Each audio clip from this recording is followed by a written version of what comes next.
We got married. It was a fantastic day. So many wonderful people celebrating with us. And so much food.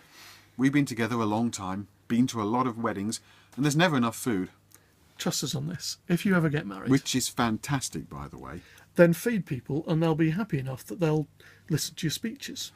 But the thing about us getting married, we had to wait a long time. A very long time.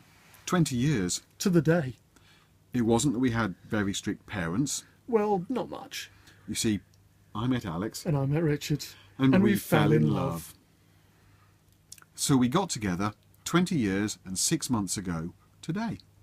So we got married 6 months ago today. Because we're gay. So it was a long wait. In fact, we had to wait until the Liberal Democrats were in government. Back in the 70s, when we were born, only one party said, as a matter of principle, that they supported gay rights. That was the Liberals. In the 80s, when we were at school, one party brought in Section 28 to put bashing the gays into law. That was the Tories.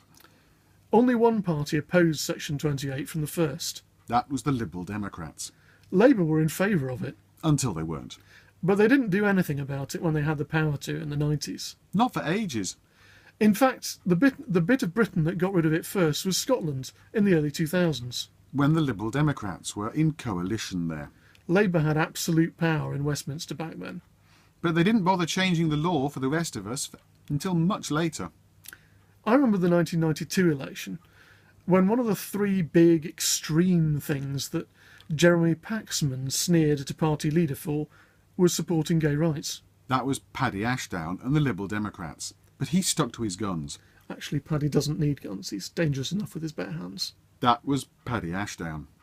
I remember the 1997 election, when one of the three big things the Daily Telegraph said a party's manifesto was dangerously extreme for was supporting lesbian and gay rights. That was the Liberal Democrats. And eventually, in 2001, one party came up with the first ever manifesto for lesbian, gay, bisexual and transgender people. That was the Liberal Democrats. All the promises in there were in their main manifesto too. That was the Liberal Democrats. And they did the same thing at the next election. That was the Liberal Democrats. Meanwhile, the other parties either kept on hating the gays... That was the Tories. ...or just didn't have the balls to do anything because they were frightened it would put people off. That was the Labour Party. The Liberal Democrats proposed civil partnerships. Labour and the Tories voted them down. They were both against it before they were for it. And even then, the Liberal Democrats wanted civil partnerships as an option for both mixed-sex couples and same-sex couples, so everyone had a choice. But both Labour and the Tories have always said they can only be a second-class option for the gays. The government spent thousands and thousands of pounds of taxpayers' money in court opposing an equal age of consent. That was the Labour government. They lost. And the government spent thousands and thousands of pounds of taxpayers' money in court defending the ban on gays in the military. That was the Labour government. They lost that too. So when the Labour Party makes the boast that it equalised the age of consent... Remember that they only did it because they lost in court and the court made them do it. So when the Labour Party make the boast that it scrapped the ban on gays in the military... Remember that they only did that because they lost in court and the court made them do it. The Labour Party's boasts are like a burglar, caught red-handed, found guilty, who then tries to claim credit for giving all your stolen stuff back. When you know that they're the ones who nicked it in the first place and only the court made them do it. And then, when the coalition came in 2010... Only one party leader had said that he was in favour of equal marriage. That was Nick Clegg and the Liberal Democrats.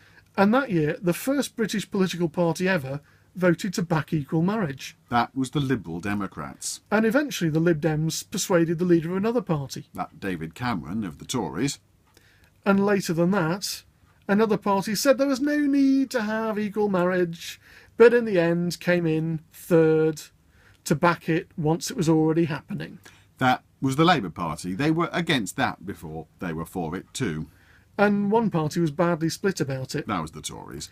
And a lot of Tory MPs said they backed equal marriage because it was a gesture to detoxify their brand. That was the Tories. So, as it was only a gesture, we can think of a few gestures to make in return. But this isn't tagged as an explicit video. And another party didn't care, and hadn't bothered doing it when they had absolute power for 13 whole years, but they jumped on the bandwagon last, and then tried to claim all the credit. That was the Labour Party. But at least this time they didn't oppose it tooth and nail until the courts made them do it. No, so that's something, we suppose. But when one party said that to make it all properly equal, let's make the law equal marriage for trans people too, and open up civil partnerships to mixed-sex couples, so everyone has more choices. That was the Liberal Democrats. The other parties said, It's complicated. no thanks, you've had your gesture, that's your lot. That was Labour and the Tories. So the next time any important issue of lesbian, gay, bisexual or transgender rights comes up, You know what'll happen. two parties will swing with the wind and vote whichever way is fashionable. That'll be the Tories and the Labour Party. Because they always have. So you better hope that lesbian, gay, bisexual and transgender people happen to be popular that year. Good luck with that. And one party will vote for equality for everyone. That'll be the Liberal Democrats. Because we always have. Always will. Because Liberal Democrats believe in freedom and opportunity for everyone. Freedom for every individual. Freedom for everyone to have the liberty to live their lives as they choose. For fairness and equality before the law. I'm Alex. I'm Richard. Thank you, the Liberal Democrats, for changing the law so we could get married. We had to wait 20 years. Some of them Tory years. Some of them Labour years. Without the Liberal Democrats in government, we'd still be waiting. Happy anniversary.